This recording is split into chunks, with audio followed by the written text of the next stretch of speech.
analysis, we get a large anomalous dimension, and that's also an interesting feature of the scale technique that you can continuously determine the scale-dependent mass anomalous dimension. That's the beta function. I don't care too much about the beta function unless somebody shows me an incorrect experiment in it, which happened in the last 6 months. So we had a discussion on that in the afternoon, so I can skip that. Then we'll talk about our project and how we did that beta function. And I saw before beta functions doing that around 6. And the result is somewhere here with some error. And now the question is, what happened? I don't know. Now that alone would not tell me anything about the cardiac behavior. If somebody found an incorrect point of 0, I would be interested. Now without really the scale-dependent running in the cardiac broken phase, which is a very tricky or dubious notion in the first place, you can define it and see whether those linear couplings you can match the two calculations. In principle, that can be done. Now, before I do that, I just show one slide, which is probably more relevant for what anyone's asking. To look at how small that beta function really is when you compare the scales. The measures are an example of the total are unbelievable. Yeah, that is not a typo here. I'm sorry, thank you. That's fundamental. And when you look at the scale dependence, so from that graph, I plot before, if I go back to this one, like arXiv 8, which is already very small beta function at 4, that's about 0.5. At 4, this is at 1, and this is at 0.02 or somewhat lower than 0.02, so the actual beta function is somewhere going like this. That's a point which then often made before how difficult it is to extract that beta function because it is so small. Well, we will have our NFE translator on the beta function hopefully soon. We will see what we realize. In color equation. I will skip that matching issue, which is kind of interesting on its own, and maybe one final slide on the tuning issue if you wanted to add a massive third electrolyte singular scalar. So what I am plotting here, just to get out of the secrets here, I am looking at the 1+2 result, which I showed first time in Nagoya used that particular tuning. It is a mass-dependent running coupling and beta function, which we actually calculated. So what you are looking at is that you have 1+2, that the 2 is, so the 1+2 then everybody's massless is a decoupling conformal 6 points. But eventually at some scale, how we will result, and the two heavies will result, and we will get back into something which is not perturbative. So what you see here is that it's not easy to get very close to the conformal window, even at decoupling, because that's what the system wants to do. It has three flavors. You are far above the scale of the mass, so it will act and run like a 3 massless flavor. Once you run to the conformal window, it cannot cross it. It's not conformal. And after it will run at decoupling with a plotter, and eventually when the masses will result, it will become non-perturbative. Now, how much that can be tuned with the mass of an added flavor, which is massive, is a very difficult and very complicated question, and I'm not convinced at all that it can have any analysis, but that's what we have in this exact case. As I said in COVID, there is too late for the early universe, so I'm not going to discuss the implications of the baryon and its fractional charge and champ-like searches and whether this baryon will be consistent with it. I just put up the conclusions and shut up.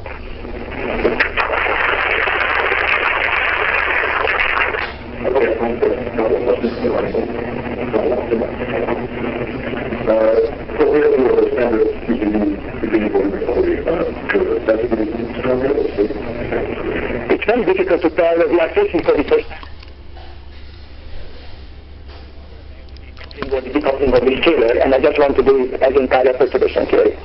Then, because the decoupled scalar may turn out to be something which is just has a nasty, relatively small randomization effect on the fitting scalar parameters. We don't know for sure, but that's a possible scenario. But to look at the volume dependence, there are two major volume dependence effects here. One is coming from ion exchange in the volume. The other one is the slow topology, because, for example, in the largest volumes, the whole analysis is basically as the same Q0 topology. Now, the topology itself has a volume dependence.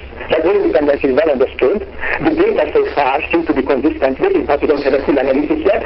But the volume dependence on the topology is the direct opposite of the volume dependence on the ion exchange. So the ion is going down with increasing volume, and the S pi is going up. That's well known. milk. Everybody is seeing that, and we are seeing that as well. In topology, it's exactly the opposite.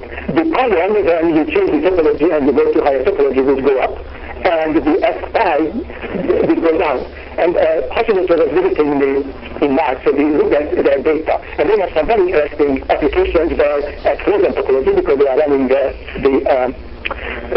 overlap action. They see both effects, and sometimes they compensate each other, and therefore you see no goal independence in the region where you do expect goal independence from the parallel loop, and sometimes they clearly show the opposite trend from the topology. So in our data, we are just putting in the topology analysis, we don't have it yet, so we rely on the pion exchange, and that can change once we restore the topology dependence of the volumes, which we don't have yet. We are doing it, but we don't have it yet.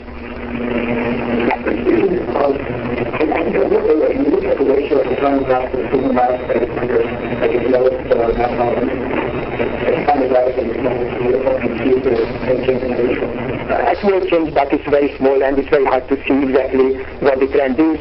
In the lowest range, basically they are comparable using errors. But we know, but I told you that although there is not a proof, the behavior of the pion is totally consistent with the a related very important question is, what the hell are we going to do with, in the chiral limit with the proper extrapolation of all the other masses? If you want to figure whether we should do some corrections to that. Yeah, I will follow this. Yes. The following your data and analysis favors your process in the presentation.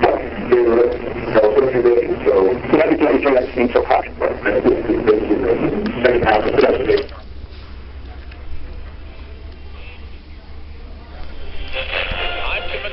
The father of a U.S. Army captain killed in Iraq in 2004, who spoke at the Democratic Convention last week at Khazir Khan, says Republican nominee Donald Trump was wrong to criticize his wife in a recorded interview aired today by ABC's This Week. Khan tells NBC's Meet the Press he is pleased Trump released a statement last night, but he doesn't believe him. I appreciate his statement calling my son a hero and making this clarification and statement. I appreciate that, but it sounds so disingenuous. Trump, in an ABC interview, replied to Khan's charge that he hasn't made any sacrifices for his country. Oh, sure, I think there's sacrifices. I think when I can employ thousands and thousands of people, take care of their education. WikiLeaks founder Julian Assange, in an interview with NBC's Meet the Press, says the Clinton campaign has changed the scope of his group's release of an internal Democratic National Committee emails that he says shows the party was determined to make sure Clinton would win the nomination. We have published proof that the election campaign of Bernie Sanders was sabotaged in a corrupt manner by W. Wasserman Schultz and others within the DNC. Clinton, in an interview on Fox News Sunday, claims the emails were taken by people working for Russian President Vladimir Putin. We know that Russian intelligence services, which are part of the Russian government, which is under the firm control of Vladimir Putin, hacked into the DNC, and we know that they arranged for a lot of those emails to be released. Police in Austin, Texas, are trying to find the person responsible for the shooting death of one woman and the wounding of 3 other women early this morning in the city's entertainment district. This is AP Radio News. Sergeant Laura Martin, Soldiers Radio News. Defense Secretary Ash Carter traveled to Fort Bragg, North Carolina to meet with soldiers from the 18th Airborne Corps who will be taking the lead on the counter-ISIL military campaign. Because in the end, we can enable, but we can't substitute for the people who live there. They need to sustain their own security in the end to make sure that they can keep this thing beaten after it's been beaten. Starting October 1st, new potential recruits will undergo the new occupational physical assessment test. Major General Jeffrey Snow, Commanding General for the United States Army Recruiting Command, explains.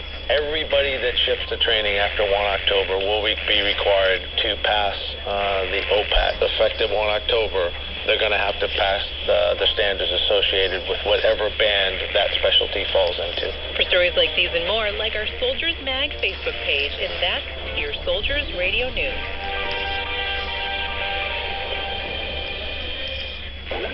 From the Fox Sports Studios in Los Angeles,